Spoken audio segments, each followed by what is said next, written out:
panggil locap telur dengan kicap. Orang pun tak tahu tuan-tuan. Kita pun tak susah hati, orang pun tak payah nak iri hati, orang pun tak payah nak susah hati tengok kita. Kita sama kita dengan Allah saja. Allah yang tengok kita pagi raya, kita hanya makan telur goreng dengan kicap saja, kicap tamil, kicap kipas udang, kicap jalin dan sebagainya.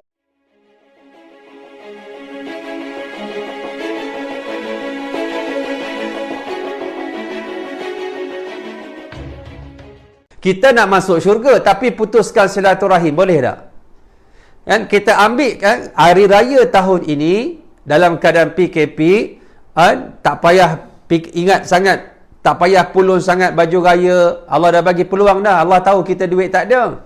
Nak duit kita tak ada. Jangan pulun sangat baju raya, nak pergi shopping sakan. Nak shopping sakan baju raya, kemudian kita nak pulun kuih raya, nak pulun juadah raya. Kerana Allah tahu kita susah, kita ditimpa musibah, duit kita tak ada, duit kita tak banyak, lalu kita ala kadar saja. Sebab itu dalam tempoh hari raya kali ini, duduk kat rumah, lepas solat sunat hari raya 2 rakaat, khutbah pun tak ada. Macam solat Jumaat juga tak ada khutbah, sama aja. Dan semalam ada sahabat kata, "Ustaz, macam mana nak solat hari raya dekat rumah?" Macam biasalah. Macam hari Jumaat, kita masuk waktu zuhur, kita solat zuhur 4 rakaat. Begitu juga dengan solat sunat hari raya Idul Fitri. Masuk waktu, dia dah boleh solat. Masuk waktu dia, dan kita dah ada kalender kan. Masuk waktu solat hari raya, sunat hari raya, kita pun solat sunat hari raya. Kalau kita ada keluarga, kita solat berjemaah. Yang laki-laki jadi imam kat depan, kan? Yang makmum dekat belakang, 2 rakaat. Saja aku solat sunat hari raya, 2 rakaat, imam kerana Allah Ta'ala, yang makmum kerana Allah Ta'ala, 2 rakaat saja. Cuma macam biasalah hari raya, rakaat pertama lepas takbiratul ihram, sebelum baca Fatihah, dia ada 7 takbir. Allahu Akbar diselangi dengan tasbih. Subhanallah walhamdulillah wa la ilaha illallah wallahu akbar. Allahu Akbar. Subhanallah walhamdulillah wa la ilaha illallah wallahu akbar, 7 kali. Kemudian bila naik daripada rakaat pertama, Allahu Akbar, kita akan takbir 5 kali. Sama juga kita selang-seli dengan tasbih. Beri salam, Assalamualaikum warahmatullahi, Assalamualaikum warahmatullahi. Habis solat sunat hari raya, habislah raya. Sebab tu kita nak berhari raya rumah orang pun tak boleh. Orang nak raya rumah kita pun tak boleh. Itu namanya hari raya yang Allah jadikan sekarang ini. Erti kata lain, sahabat yang saya kasih sekalian, mudah-mudah je hari raya kali ini. Allah tahu kita duit tak ada. Sebab itu hari raya kali ini, kalau kat dapur kita makan telur goreng dengan kicap pun, orang panggil locap telur dengan kicap. Orang pun tak tahu tuan-tuan. Kita pun tak susah hati, orang pun tak payah nak iri hati, orang pun tak payah nak susah hati tengok kita.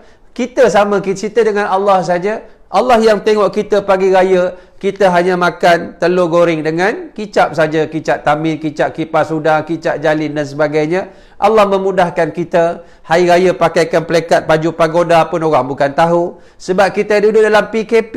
Sebab itu dalam keadaan ini, apa yang penting? Yang penting ialah iaitu keampunan yang kita nak bawa. Keampunan dari Allah dan memaafkan orang lain.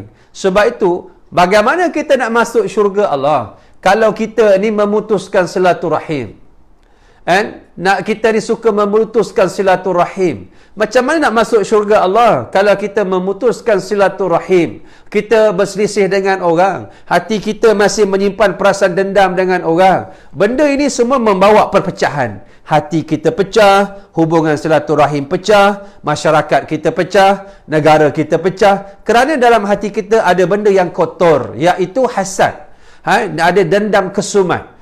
Perkara-perkara ini yang melibatkan perpecahan, ini merupakan kerja syaitan. Sebab syaitan tidak mahu kita bersatu. Lalu disebutkan, diulang-ulang oleh Allah Subhanahu Wa Taala. Dulunya wahai Aus dan Khazraj, kamu berada di mana? Di tebing daripada jurang api neraka. Hampir-hampir kamu tersungkur dalam jurang api neraka. Lalu Allah angkatkan kamu dalam keadaan diangkatkan dengan Islam. Dalam keadaan Allah pertautkan kamu berkasih sayang. Fa'angkadakum minha kadzalika yubayyinullahu lakum ayatihi la'allakum tahtadun.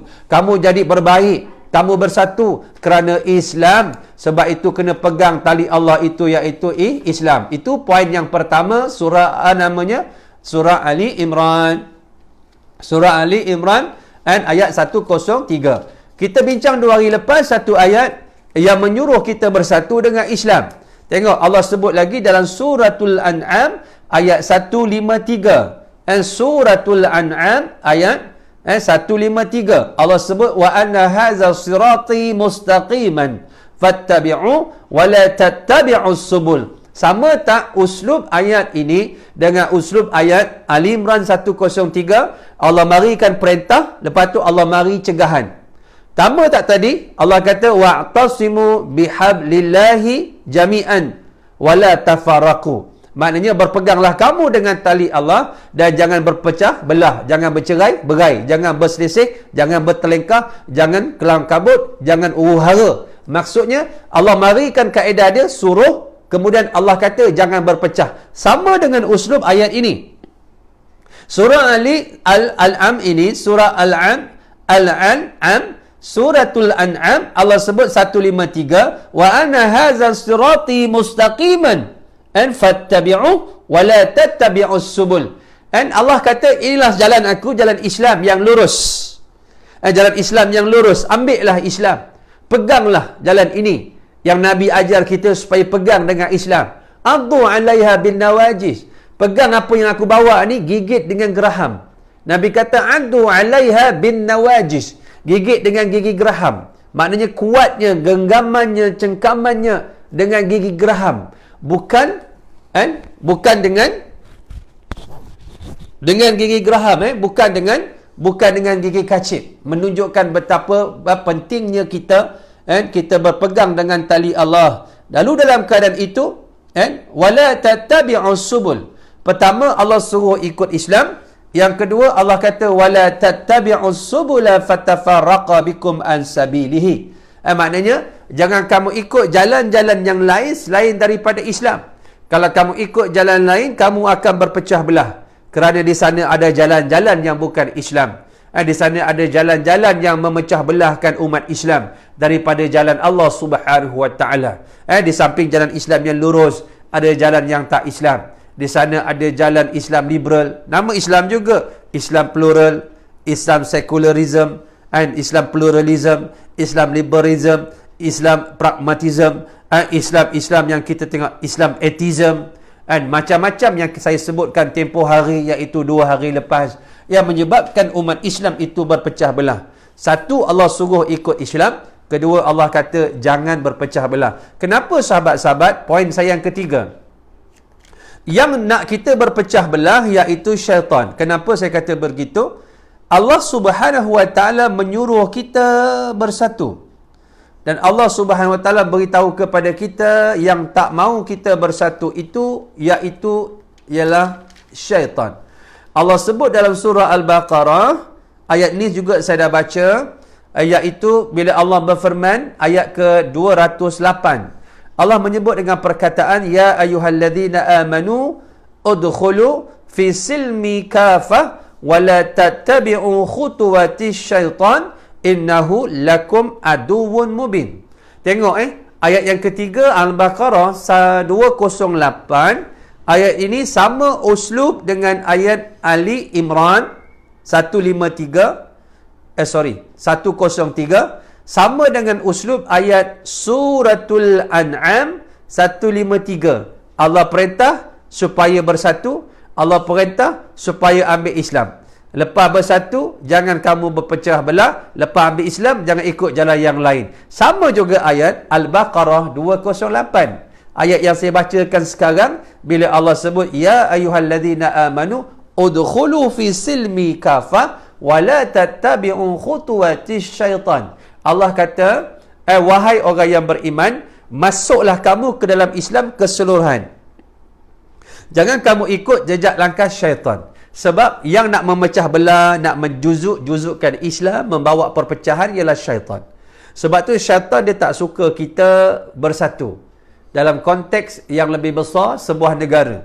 Dalam konteks yang kecil, 2 individu. Cuba tuan-tuan, saya ambil ayat lagi, nak sebutnya, Syaitan ini dia tak suka orang bersatu. Tengok. Saya bawa lagi satu ayat daripada surah Al-Baqarah, ayatnya 102. Ayat 102. Tengok. Yang menyebabkan orang menjadi jahat, menjadi berpecah belah, jadi hasad dengki, akibat daripada mainan syaitan. Yang memecah belahkan suami isteri, yang buat sihir, syaitan. Allah sebut, وَاتَّبَعُوا مَا تَتْلُو الشَّيَاطِينُ عَلَى مُلْكِ سُلَيْمَانَ وَمَا كَفَرَ سُلَيْمَانُ وَلَكِنِ الشَّيَاطِينَ كَفَرُوا يُعَلِّمُونَ النَّاسَ السِّحْرَ وَمَا أُنْزِلَ عَلَى الْمَلَكَيْنِ بِبَابِيلَ هَارُوتَ وَمَارُوتَ وَمَا يُعَلِّمَانِ مِنْ أَحَدٍ حَتَّى يَقُولَا إِنَّمَا نَحْنُ فِتْنَةٌ فَلَا تَكْفُرْ. Tiba pada ayat فَيَتَعَلَّمُونَ مِنْهُمَا مَا يُفَرِّقُونَ بِهِ بَيْنَ الْمَرْءِ وَالزَّوْجِ. Tengok, saya ulang balik. فَيَتَعَلَّمُونَ مِنْهُمَا مَا يُفَرِّقُونَ بِهِ بَيْنَ الْمَرْءِ وَالزَّوْجِ. Ayat ini tuan-tuan kita baca bila kita dalam perubatan Islam bagi orang kena sihir. Sebab tu ada orang kena ganggu kerana jin tu masuk sebab saja-saja masuk. Duduk-duduk petang jin masuk. Yang ni senang keluar tuan-tuan. Orang kata tersampuk, yang ni senang keluar. Kadang-kadang kita masuk hutan, pergi camping, ambil apa lampin anak baling dekat dekat tepi semak, kena jin, marah jin, dia dendam. Baling-baling. Sebab tu Nabi ajar kita jangan kencing bawah pokok rendang, jangan kencing bawah ada di tempat apa air bertakung. Kalau kita nak buang air panas, buang elok-elok kat lubang singki tuan-tuan, nanti kena orang lain. Kita tak nampak, mengamuk dia. Sama ada dia mengamuk, dia dendam, atau dia suka kita, atau saja-saja dia kacau kita. Sebab tu saya saja dia kacau. Yang jenis saya saja ni senang keluar. Ini ya, benda-benda biasa, gangguan-gangguan. Tetapi kalau dia melibatkan saka, selalunya berat sikit dan payah keluar, dan dia berulang-ulang dengan tempoh yang lama, sebab jin ini ada MOU dengan orang tersebut. Sebab itu bila dibacakan ayat-ayat ruqyah dan juga doa-doa yang diajarkan oleh Rasulullah dan juga tok-tok guru, dia tak keluar juga. Bacalah ayat ini. Ni 102 Al-Baqarah ini. Ayat ini untuk kerja sihir. Sebab itu bila dibacakan ayat ini secara khusus untuk perubatan orang yang kena sihir. Sebab itu ataupun saka, tuan-tuan. Tengok apa kerja iblis syaitan ni tuan-tuan, fayata'allamuna minhuma ma yufarriquna bihi bainal mar'i waz-zawji. Sebab dia gunakan sihir itu untuk memisahkan di antara suami dan isteri. Jadi yang mengajak orang ini nak berpecah belah satu benda daripada unit ataupun entiti yang unit yang paling kecil, suami isteri lah. Sebab itu benda yang kita kata cerai-cerai ini mainan syaitan. Sebab itu orang bila marah tuan-tuan, dia suka sebut benda cerai. Perempuan bila marah, ceraikan saya. Bila cerai tuan-tuan, jadi janda. Dah sudah satu masalah pula. Hari tu minta cerai, lepas tu jadi janda, marah pula. Tak boleh terima title janda tu. Nak sebutnya apa sahabat-sahabat? Benda ini dinamakan apa dia? Dalam ni ada kemarahan yang dibina oleh syaitan, antaranya untuk memisahkan dua pihak, untuk memisahkan suami isteri, untuk memisahkan masyarakat, untuk memisahkan individu-individu Islam, menaburkan fitnah. Sebab itu bila orang kaki bengkak, dia makan seafood semalam, kaki dia kalau dia pergi klinik Ghazali, Dr. Ghazali selesai masalah, dia pergi cocok satu cocok, selesai, kaki dia gaut. Tapi sebabkan keyakinan kepada bomo tu kuat, dia jumpa bomo tuan-tuan, bomo tabur fitnah. Kaki kamu bengkak ni sebab apa?